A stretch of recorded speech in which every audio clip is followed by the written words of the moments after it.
আসসালামু আলাইকুম। আপনারা যারা সেপ্টেম্বর 2026 ইনটেকের জন্য অ্যাপ্লিকেশন করার কথা ভাবছেন, আজকে মূলত তাদের এই বিষয়গুলো নিয়ে একটু আলোচনা করব যে আপনারা কোন কোন কান্ট্রিগুলোতে সেপ্টেম্বর 2026 ইনটেকের জন্য পছন্দের তালিকা রাখতে পারেন, পাশাপাশি কোনগুলোতে স্কলারশিপের অপরচুনিটি থাকতে পারে, বা ওই ইনটেকটাতে ভিসা রেশিও কোন কোন কান্ট্রিগুলোতে ভালো থাকবে, এই বিষয়গুলো নিয়ে আলোচনা করব। তো তার আগে বলেছি, আপনারা অনেকে জানেন যারা এই বিষয়গুলো নিয়ে স্টাডি করেন দেশের বাইরের বিষয়গুলো নিয়ে, যে প্রত্যেকটা বছরে সবচেয়ে একটা বড় ইনটেক থাকে সেপ্টেম্বর ইনটেকটাতে। এই ইনটেকটাতে মূলত হচ্ছে স্টুডেন্টরা তার পছন্দের সাবজেক্ট অ্যাভেলেবেল পায়। এখন সকল ইউনিভার্সিটিগুলি তার সাবজেক্টগুলি ওপেন করে দেয়। তো সেক্ষেত্রে আপনাদের পছন্দের সাবজেক্টগুলি আপনারা ওই ইনটেকটাতে পাবেন। সো আমি আজকে এই ভিডিওটাতে মূলত দুইটা ভাগে আমরা কান্ট্রিগুলি সিলেক্ট করব, ক্যাটাগরি এ এবং ক্যাটাগরি বি। ক্যাটাগরি এ কান্ট্রিগুলোতে যে আমরা কান্ট্রিগুলি রেখেছি লাইক অস্ট্রেলিয়া, তারপর New Zealand, Netherlands, Denmark, Norway, Sweden, category এই কান্ট্রিতে আমরা এইসব কান্ট্রিগুলি রেখেছি। ক্যাটাগরি বিতে আমরা রাখছি হচ্ছে Hungary, Latvia, Estonia, Slovakia, Poland, Lithuania, Greece, এসব কান্ট্রিগুলোতে আমরা ক্যাটাগরি বিতে রেখেছি। এখন ক্যাটাগরি ওয়ান কারা অ্যাপ্লাই করবে, ক্যাটাগরি বিতে কারা অ্যাপ্লাই করবে আমি সংক্ষেপে বলবো, তারপরে বলে নিচ্ছি, কারণ প্রত্যেকটা স্টুডেন্টের তার পছন্দের কান্ট্রি থাকতে পারে, তার একাডেমিক রেজাল্ট অনুযায়ী, আইএলটিএস স্কোর অনুযায়ী বা উইদাউট আইএলটিএস অনুযায়ী, মানে কে কোন কান্ট্রিতে করতে পারবে আপনারা নিজেরা এটা ডিসাইড করবেন। তারপরও আমি বলা ট্রাই করব একটু ইনফরমেশন একটু শর্টে দেওয়ার জন্য। ক্যাটাগরি ওয়ান কাদের জন্য অ্যাকচুয়ালি, যে যাদের লং স্টাডি গ্যাপ নাই, আইএলটিএস স্কোর ভালো আছে, ব্যাচেলার জন্য মিনিমাম 6 এবং কি মাস্টার্স জন্য 6.5 ক্যাটাগরি যে স্টুডেন্টদের জন্য, বা অনেকেই আগে স্বপ্ন থাকে যে আমি অস্ট্রেলিয়া যাব বা ইউএসএ যাব, নরওয়ে যাব, ইউরোপ কান্ট্রিগুলোর ক্ষেত্রে সুইডেন, ডেনমার্ক বা বেলজিয়াম, এসব কান্ট্রিগুলোতে যাব। সো তাদের জন্য হচ্ছে ক্যাটাগরি ওয়ান। এবং এগুলোর মধ্যে যদি আপনার স্কলারশিপের অনেকগুলি অপশন, যেমন সুইডেনে একটা স্কলারশিপের অপরচুনিটি আছে আপনারা জানেন, তারপরে হচ্ছে ডেনমার্কের স্কলারশিপ অপরচুনিটি আছে, সেটা হচ্ছে যাদের ইঞ্জিনিয়ারিং ফিল্ডগুলো মূলত স্কলারশিপগুলো দিয়ে থাকে, তাদের আইএলটিএস স্কোর ভালো থাকতে হয়, সিজিপি ভালো থাকতে হয়। নাম্বার টু হচ্ছে অস্ট্রেলিয়াতে কিছু স্কলারশিপ আছে, পার্সিয়াল স্কলারশিপগুলো ইউনিভার্সিটি দিয়ে থাকে ফুল কোর্সের উপরে। নাম্বার থ্রি হচ্ছে আপনারা জানেন যে ইতিমধ্যে যে নরওয়ে কিন্তু এখন অনেক ইউনিভার্সিটি তাদের টিউশন ফি রেঞ্জ 60 থেকে 70% পর্যন্ত রেঞ্জ কমায় আনছে, তাহলে আপনি নরওয়েটা বেছে নিতে পারেন। এখন প্রশ্ন হচ্ছে ক্যাটাগরি ওয়ানে তাহলে সাপ্লিমেন্টের জন্য আমরা কোন প্রায়োরিটি লিস্টে রাখতে পারি। যদি কেউ যে ইংলিশ কান্ট্রিতে যেতে চান তাহলে আপনারা অস্ট্রেলিয়াতে রাখতে পারেন, কারণ বাংলা স্টুডেন্টদের জন্য অস্ট্রেলিয়ার ভিসা রেশিও এখন বর্তমানে অনেক ভালো।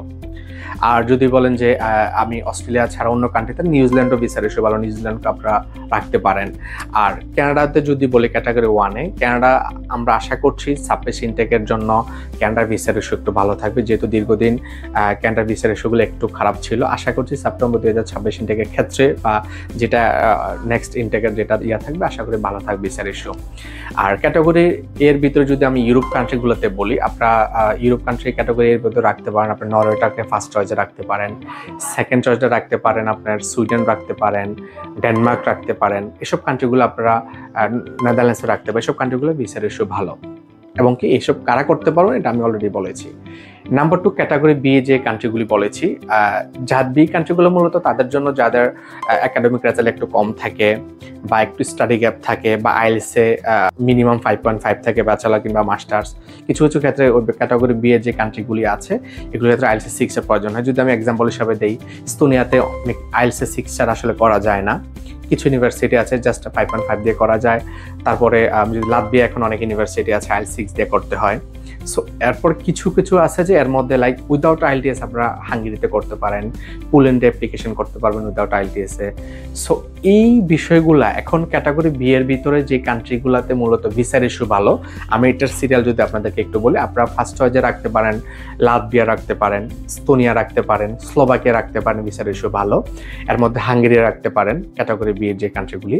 এর মধ্যে আমরা নতুন একটা কান্ট্রি যেটা কাজ স্টার্ট করেছি, আমরা আগেও কাজ করতাম ক্রিয়েটিভ লিঙ্ক এডুকেশন, দীর্ঘদিন যাবৎ স্লোভাকিয়া নিয়ে কাজ করছি, বাট আমরা এখন আবার ফাইল নিয়ে কাজ স্টার্ট করেছি, যেগুলো গত ইনটেকে মোটামুটি ভিসা রেশিও ভালো ছিল। সেক্ষেত্রে স্লোভাকিয়া রাখতে পারেন, আইএলটিএস মিনিমাম 5.5 হলেও আপনারা করতে পারেন। সো এই দুইটা কান্ট্রি মূলত আপনার নিজের প্রোফাইলগুলি অ্যাসেসমেন্ট করবেন যে কে কোন কান্ট্রিতে করতে চাচ্ছেন বা কে কোন আপনার প্রোফাইল অনুযায়ী কোন কোন কান্ট্রিতে আপনি অ্যাপ্লিকেশন করতে পারবেন। আমি জাস্ট আপনাদেরকে আজকে ভিডিওর মাধ্যমে জাস্ট শর্ট কিছু ইনফরমেশন দেওয়ার ট্রাই করেছি। তারপরে যদি আপনাদের কোনো জিনিস ডিটেলস অ্যাসেসমেন্ট করা লাগে যে আপনার প্রোফাইল অনুযায়ী কোন কান্ট্রিতে করতে পারবেন বা কোন কান্ট্রি গেলে ভিসার ইস্যু ভালো থাকবে নেক্সট ইনটেকের জন্য, এগুলির জন্য ডিটেলসের জন্য কাইন্ডলি আমি রিকোয়েস্ট করব আমাদের ক্রিয়েটিভ লিঙ্ক এডুকেশন ঢাকা অথবা চট্টগ্রাম অফিসে আসেন, যোগাযোগ করেন। আমাদের এক্সপার্ট কাউন্সিলর আছে যারা বিভিন্ন কান্ট্রি নিয়ে কথা বলে, ইনফরমেশন ড্রপ করে আপনাদেরকে কোন country visa issue, scholarship opportunity সবগুলো বিষয় নিয়ে। সো আমি রিকোয়েস্ট করবো আমাদের ক্রিয়েটিভ লিঙ্ক এডুকেশন ঢাকা অথবা চট্টগ্রাম অফিসে ভিজিট করুন।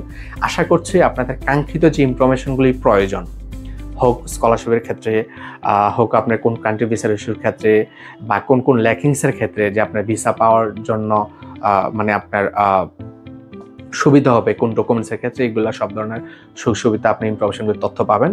সো আশা করছি আপনারা অফিসে আসবেন আমাদের ক্রিয়েটিভ লিঙ্ক এডুকেশনে। ভালো থাকবেন। আসসালামু আলাইকুম।